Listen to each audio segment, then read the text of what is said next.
के लिए आज हुजूर पाक सल्लल्लाहु तआला अलैहि वसल्लम की गुस्ताखियां भी कर रहे हैं और उनका मकसद सिर्फ और सिर्फ अपनी कौम में हीरो बनना आज एक फैशन बन चुका है। दुश्मनाने इस्लाम के दरमियान बड़ी बड़ी कंट्रीज में भी देखने को मिल रहा है, जिसको बड़ा नेता बनना है वो हुजूर पर भोंकता है, इस्लाम के खिलाफ, कुरान के खिलाफ। उन जालिमों को कभी डूब कर मर कर सोचना चाहिए। हिंदुस्तान ही की अगर मैं बात करूं, मुझे तो मेरी इस अदा पर भी फख्र है कि अल्लाह ने मुझे अगर कुछ अता किया है तो मेरे रसूल के सदक़े में अता किया। किसी दूसरे पे भौंक कर तो मशहूर नहीं हुआ, तुम्हारी किसी किताब पे बोल के तो नहीं आया, ना तुम्हारे धर्म पे बोल कर आया, ना तुम्हारे किसी गुरु घंटाल को बोल के आया। मुझे मेरे मुस्तफा की इज्जत से अल्लाह ने इज्जत दी और उन्हें यह सोचना चाहिए तुम्हारे पास रखा कुछ है ही नहीं जिसको बोलकर तुम दुनिया में पॉपुलर बन सकते। तुम्हें पॉपुलर बनने के लिए भी मेरे नबी का वास्ता लेना पड़ रहा है। क्या कहना है, वाह वाह। बदनामी से भी नाम चाहते हो दुनिया में, अगर कुछ नाम करना है बदनामी के जरिए से, तब भी मेरे नबी के नाम पर भोंकते हो। आज ऐरा गैरा नत्तू खेरा जैसा भी हो, इस्लाम के बारे में कुछ कह दे तो उसको चंद लोग हीरो बनाते हैं और उस पागल को ये नहीं मालूम कि ये 4 ही दिन का हीरो होता है। जो ये खिलाफ भोंकता है हुजूर की शान में या इस्लाम के खिलाफ, उसे ये एहसास नहीं होता कि वो, उसकी मिसाल ऐसी है जैसे बैलगाड़ी के नीचे जो कुत्ता चल रहा होता है। उसे कुत्ते को ऐसा लगता है कि पूरी बैलगाड़ी मैं चला रहा हूं। थोड़ी देर के बाद बैलगाड़ी निकल जाती है, तब उसे पता चलता है कि कोई बैल चला रहे थे। तो ये इन लोगों की मिसाल ऐसी कि उन्हें ऐसा लगता है कि अब सारी दुनिया मेरी है। हमने अपनी आंखों से देखा और आपको भी मैं बताता हूं, रिसेंटली हमारे इसी देश में उन कुत्तों का हशर अभी क्या चल रहा है वो भी आपको पता है। जिन्होंने इस्लाम, कुरान और मेरे आका की जात को निशाना बनाया, खूब भोंकते रहे, आज वो किसी पेपर के कोने में भी नजर नहीं आते। दूसरों की बात तो छोड़ो, दूर दराज तो छोड़ो, अपनी कौम में ही नहीं पूछे जाते। वो राफजी कुत्ता जो अपना दीन बदल कर निकला था, इस्लाम भी बदल लिया, नाम भी बदल लिया, धोती पहन करके निकल कर चंद महीने उनका फुजला खाता रहा, उसके बाद वहां से भी किक मार करके निकाल दिया गया। और उसके बाद आज हालत क्या है। इसीलिए मेरे अजीजों याद रखो, दुनिया की चंद चकाचौंध को हासिल करने के लिए इन्होंने मेरे नबी को निशाना बनाया। लेकिन एक बात मैं बताऊं, आज से 1400 साल पहले नबी पाक सल्लल्लाहु तआला अलैहि वसल्लम की शान में हस्सान बिन साबित ने कहा था, या रसूल अल्लाह, आपसे ज्यादा हसीन मेरी आंखों ने देखा, सुभान अल्लाह, सुभान अल्लाह, आपसे ज्यादा खूबसूरत किसी माँ ने जना नहीं। उन्होंने हुजूर की तारीफ की थी, अल्लाह ताला ने उनका नाम आज तक जिंदा रखा है। सुभान अल्लाह। हुजूर की शान में तारीफ करने वाले, बाकी जो भौंकने वाले थे उनके तो नाम भी याद नहीं लोगों को। जो इस्लाम के खिलाफ दसीसाकारियां करते हुए अपनी जिंदगियां तबाह कर गए। मैं आपसे पूछता हूं, जिसने बगदाद में मुसलमानों की खोपड़ी से मीनार बना दिया था, वो चंगेज और हलाकू, इनकी कब्रें कहां हैं, जरा ढूंढ के दिखाओ। इनके निशानात कहां हैं, इनकी औलादें कहां हैं, इनके तारीख में वो मकामात क्यों नहीं आज।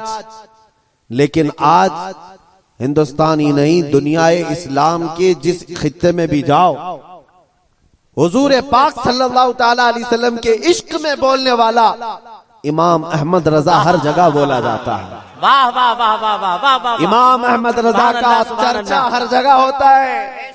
क्यों होता है? इसलिए कि उस आला हजरत ने अपनी जिंदगी हुजूर के इश्क में फना कर दिया था। इसीलिए उन्होंने कहा था, या रसूल अल्लाह, कि जान की इक्सीर है उल्फत रसूलुल्लाह की, खाक होकर इश्क में आराम से सोना मिला। जान की इक्सीर है उल्फत रसूलुल्लाह की। एक पॉइंट समझ करके चलो मेरे अजीजों, मैं आपको यही देना चाहता हूं, आज के हालात घबराने की जरूरत नहीं, बहुत तेजी से अभी बदलेंगे, इम्तिहानात आएंगे अभी तुम्हारे यहाँ, बहुत तेज आंधियां आने वाली हैं ये अगले चंद सालों में। आंधियों से मुराद सिर्फ यही हवाओं की आंधियां मत समझो, कुफ्र और शिर्क की आंधियां, जुल्म और सितम की आंधियां, और दिन दहाड़े जो मुसलमानों का कत्लेआम है ये बढ़ता जाएगा। मैं हदीस की रोशनी में बता रहा हूं, हदीस की रोशनी में बता रहा हूं, बढ़ता जाएगा। तुम्हारा इम्तिहान है। अभी तो खाली चिट्ठी दिखा करके लोगों को लुभाने वाले बाबा आए हुए कि तुमने क्या खाया, तुम घर में क्या करके आए, चिट्ठी दिखा देंगे। अभी तो दज्जाल को आना बाकी है, दज्जाल आएगा, वो तो तुम्हें बारिश बरसा कर दिखाएगा, मरे हुए आदमी को जिंदा करके दिखाएगा। इतने बड़े इम्तिहानात होना बाकी है। उस जमाने में तुम्हारा क्या होगा, तुम किस तरह से जिंदगी गुजारोगे? एक इलाज में बताऊं, हर जमाना चाहे जैसी भी सख्तियों वाला आए, कल को अगर फसादात भड़का दिए जाएं, तुम्हारे सामने तुम्हारे बच्चे ज़बा कर दिए जाएं, तुम्हारे सामने तुम्हारी औरतों के दुपट्टे छीन लिए जाएंगे, कुरान पाक को जलाने की कोशिशें होंगी, मस्जिदों के मीनार और गुंबद खत्म कर दिए जाएंगे, ये सारे हालात बढ़ते जाएंगे। तो क्या तुम इन तूफानों से घबरा कर ये फैसला कर लोगे कि जब तक मैं इस दीन में रहूंगा रोजाना एक मुसीबत को झेलना पड़ेगा, अच्छा है इनकी ही जय जय करूं, जैसे कुछ चले गए? तो मेरे अजीजों, अगर तुम्हारा कदम जरा बराबर डगमगा गया तो फिर आज ही से तय कर लो कि तुम ईमान में आए नहीं थे, मुनाफिकत में थे, निफाक था। जिसका ईमान है वो उन आंधियों में एक ही सहारे के साथ जिंदा रहेगा, एक ही सहारा, छोड़ो कोई कायद नहीं मिलने वाला है, मुश्किल है। रहनुमा, कायद, जमात, पार्टी, निगरान, सिपह सालार, ये सब एक तरफ रखो। उन हालात में तुम हर तरफ देखते रहोगे, जिसको आला हजरत ने फरमाया है, साथी साथी कह के पुकारो, साथी हो तो जवाब आए, फिर झुंझलाकर सर दे पटखो, चल रहे मौला वाली है। हालात ऐसे आएंगे कि तुम साथी साथी कहकर पुकारते रहो, मदद के लिए कोई नहीं आने वाला है। उस जमाने में एक ही सहारा होगा। फरमाया बुजुर्गों ने कि जिसके सीने में मेरे मुस्तफा की मोहब्बत होगी, उन आंधियों से वो टकरा करके भी साबित कदम रहेगा, वो साबित कदम रहेगा, हर आने वाली आंधी का रुख मोड़ देगा। कत्ल बहुत सारे हो जाएंगे, इम्तिहानात बहुत सारे हो जाएंगे, लेकिन नबी पाक सल्लल्लाहु ताला अलैहि वसल्लम का सच्चा शहदाई और सच्चा वफादार उन आंधियों को फेस करेगा, मुकाबला करेगा, और अल्लाह की मदद आएगी, अल्लाह की मदद आएगी।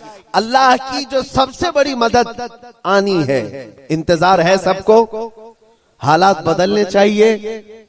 सुनो, एक बशारत में देता हूं, ये शेर यूं ही मैं नहीं सुनाता, कुछ देर की खामोशी है फिर शोर आएगा, कुछ देर की खामोशी है फिर शोर आएगा। आज कुत्तों का वक्त है, कल हमारा दौर आए। ये यूं ही नहीं कहता, यूं ही नहीं कहता। अल्लाह की सबसे बड़ी मदद जो आने वाली है वो करीब है, करीब है, करीब है। वो किस तरह से आएगी? अन करीब मदीने तैयबा से इमाम मेहदी का ज़हूर होगा, और इमाम मेहदी आएंगे खाने काबा के पास, और उस वक्त अख्ताब, औताद, अब्दाल, औलिया उनके हाथ पर बैत करेंगे, फिर वो निकलेंगे और फिर मुल्क शाम आएंगे। तो इमाम मेहदी का जमाना करीब है। मेरे मुस्तफा की हदीसों का मफहूम मैं आपके सामने रख रहा हूं कि जब वो दौर आएगा, पूरी दुनिया में सिवाय इस्लाम के कुछ नहीं होगा। आपने अभी शायर से सुना, इस्लाम था, इस्लाम है, इस्लाम हाँ सिर्फ तुम्हारे गांव में नहीं रहेगा, इंशाअल्लाह अमेरिका में भी रहेगा, यूरोप में भी रहेगा, अफ्रीका में भी रहेगा, और जितने चीखते चिल्लाते उनकी गर्दन पे भी रहेगा। हाँ याद रखो, इस्लाम था, इस्लाम है, इस्लाम है। इसीलिए मैंने चंद सालों पहले कहा था, कुछ लोगों को तीखी लगती है बात, कड़वी लगती है कि मस्जिद तोड़कर अपना माबद बनाना है, मस्जिद को खत्म कर दिया, शहीद कर दिया। भाई हुकूमत तुम्हारे पास, ताकत तुम्हारे पास, कोर्ट तुम्हारे पास, वकील तुम्हारे पास, बना लो, बड़े जोर शोर से सब बना रहे।